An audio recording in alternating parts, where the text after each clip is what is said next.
Почитувани гледачи, добар ден. Вторник, време е за нова епизода од емисијата Медицинско катче. Денес тема обрежување. Каде се прави, кои се причините поради кои се прави. Која е идеалната возраст на која што треба да се направи обрежувањето? Има ли културолошки или само верски позадини во целата работа?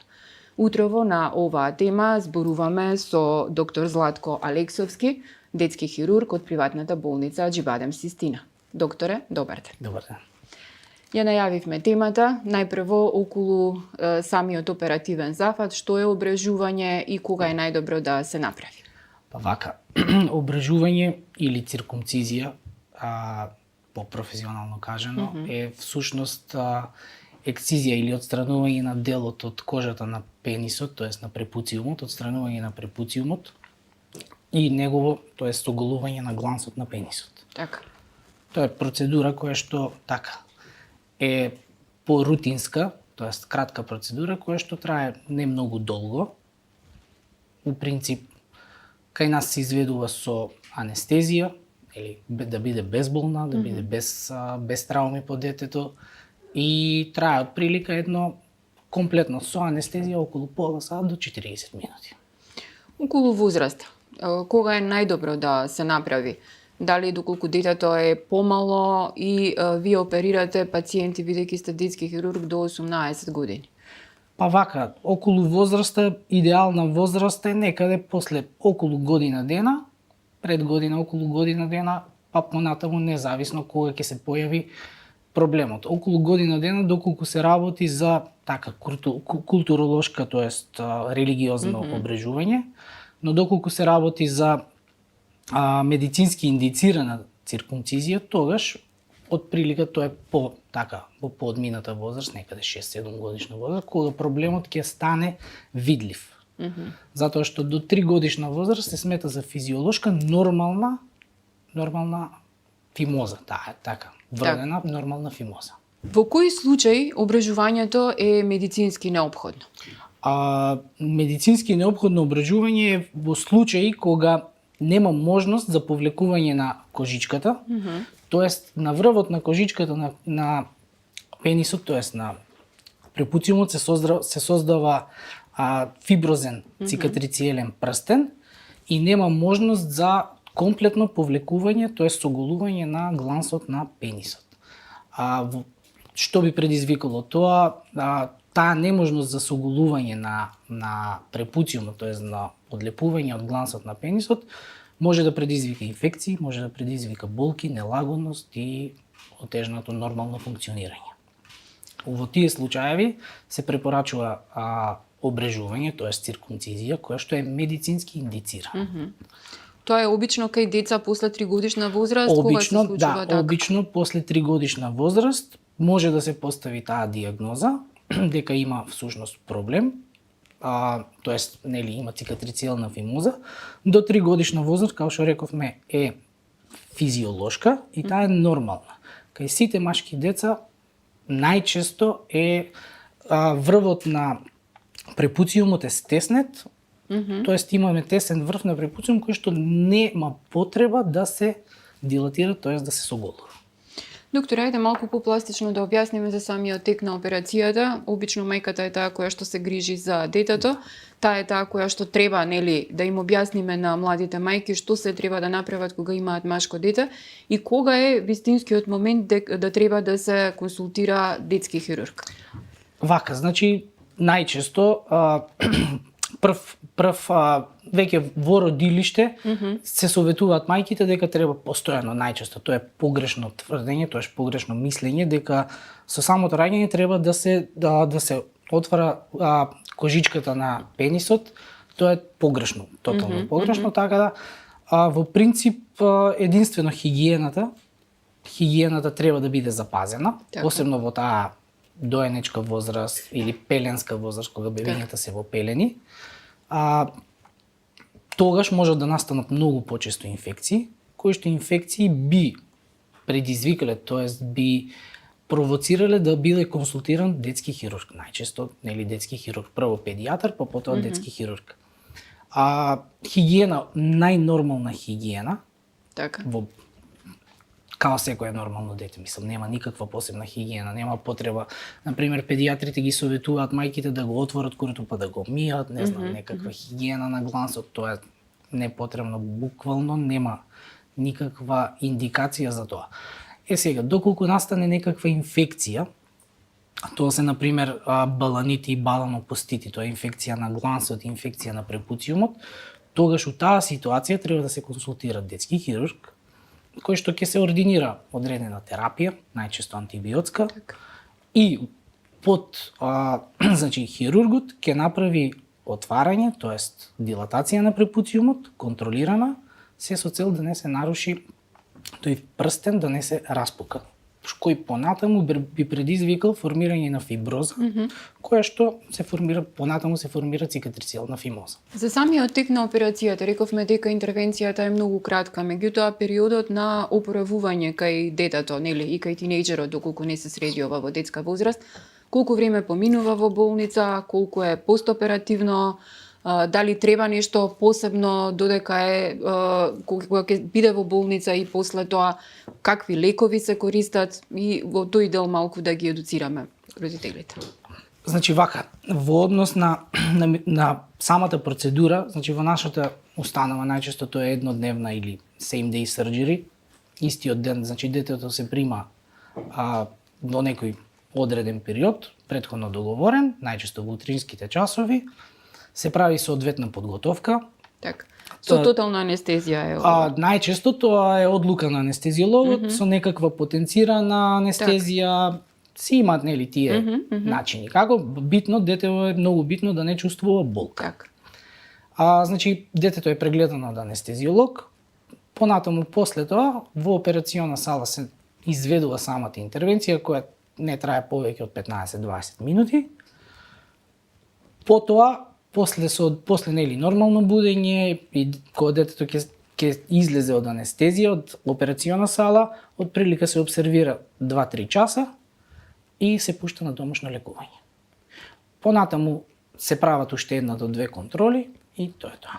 Домашното лекување подразбира аналгетици, антибиотици, што прави? Да, доколку има потреба се даваат аналгетици чисто ако детето има болка, тоа е многу ретко.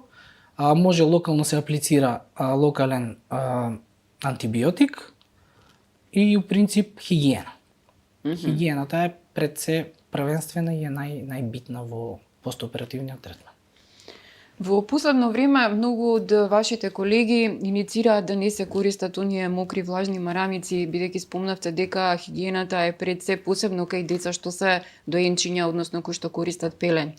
Какво е вашето мислење во... Да, нашето мислење и наша препорака е да буквално да не се користат никакви посебно влажни марамици кои што содржат некакви алкохоли или слични дезинфициенси. Најдобар третман за хигиена е сапун и вода. Така, значи кога се менува купка, некаков сапун, така да тоа е ставот дека сапун и вода е најдобриот начин за хигиена на таа регија. Кога веќе е направена операцијата, кои се нуспојави можеме да ги очекуваме? Има ли ризици кои што може да се случат и доколку дојде до такво нешто, што потоа?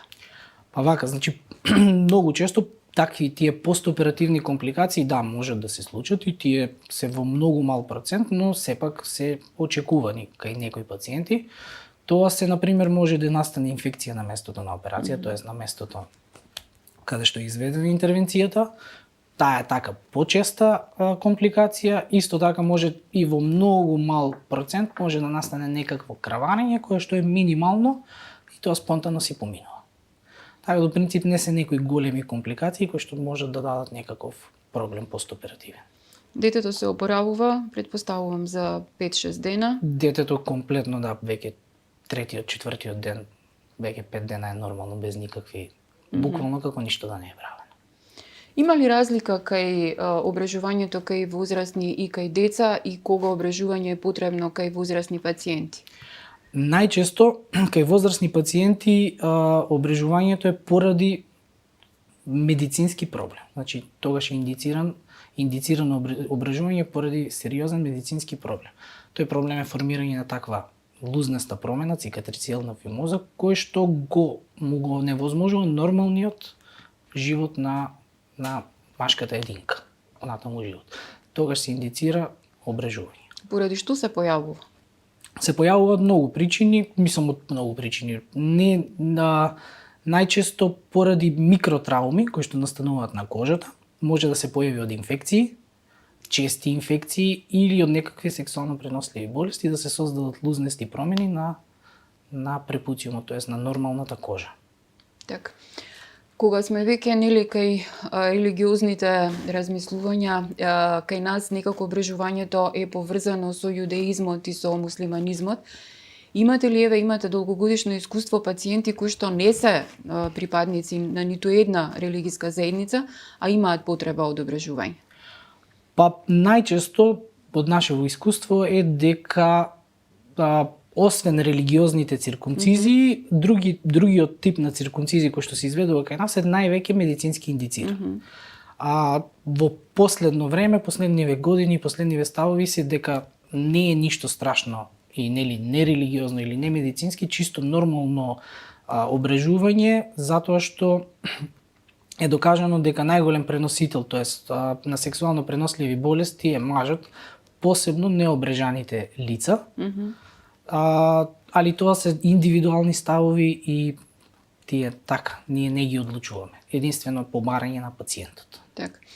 Кој ви е највозрастниот пациент кај кој што е направена ваква интервенција и поради која причина, и кога сме веќе тука, кој е најмалото бебе по кое под иницијатива или на родителите сте направиле вие обрежување?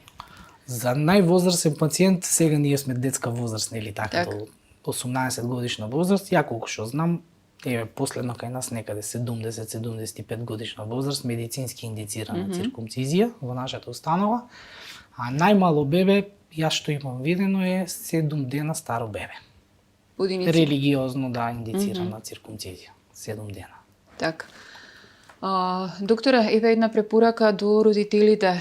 Што се треба да направат кај машкото дете доколку за да не дојде до проблем некаков, бидејќи доколку не се подготвени на вакво нешто, што се треба да направат од самото раѓање? Конкретно, посебно за мајките, бидејќи се директно вклучени во одгледувањето, именувањето белење. Па вака, во принцип нема потреба со самото, после раѓањето и до таа 3 годишна возраст нема потреба да се прави посебно не насилно отварање или насилно повлекување на кожичката, се со цел да се отвори глансот за некаква си хигиена. Нема потреба буквално. Сега, најнормална хигиена во таа,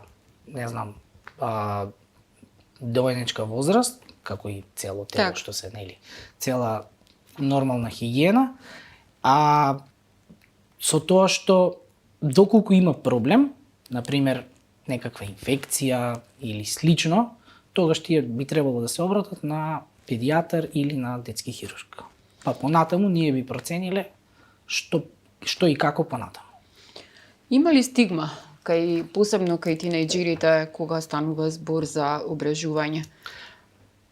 Стигма, мислам дека има, посебно во таа возраст, преодна возраст помеѓу предпубертетска и пубертетска, почетокот на пубертетската возраст, се срамат, не сакаат да кажат доколку имаат проблем, кој проблем понатаму станува така, сериозен проблем во секојдневното функционирање и понатаму доаѓаат, тоест завршуваат на доктор со сериозни проблеми кои што побаруваат хируршка интервенција.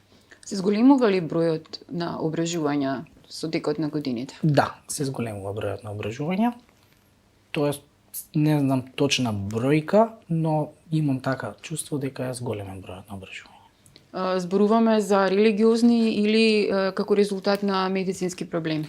Религиозни се, тоа е стандардна бројка која што е нормална, ја има секогаш, но медицински индицираната бројка така ја има во горе-долу исти стандарди, но тие што побаруваат ниту религиозна, ниту медицинска, поради медицинска потреба, тие се повеќе се во поголем број. Докторе, за крај на интервјуто, само еден совет до родителите. За самиот оперативен зафат, за обрежувањето, страшно е, не е страшно, Да. што се треба да се направи? Нормално е дека тоа ипак е стрес за секој родител, ипак е некаков оперативен зафат кој што ние ги разбираме. Од наша гледна точка тоа е рутинска интервенција која што се изведува со години и нема никакви потенцијални, не знам, огромни ризици кои што би биле, не знам, страшни за родителите, но сепак е хируршка интервенција. Сакам да знаат дека е безболна, во нашата станова се работи како безболна интервенција. И Да, тука да напоменеме дека во моментов во Систина Да. има и 50% попуст на цела интервенција, па за сите да, во моментов Така, имаме промоција. малку детали околу да, тоа. Во моментов има промоција од 50% попуст на самата интервенција, нели, обрежување. Таа ќе трае секоја, всушност е секоја последна сабота од месецот и за сите деца тоеш кои што имаат проблем, ние сме на располагање. Така. Докторе, ви благодарам Фала за ви гостувањето многу. во Фала. Слободен печат. Вие, почитувани гледачи, останете со нашата програма, следите го нашето веб издание и секако очекувајте го издавањето на нашиот весник. Ви благодарам за вниманието.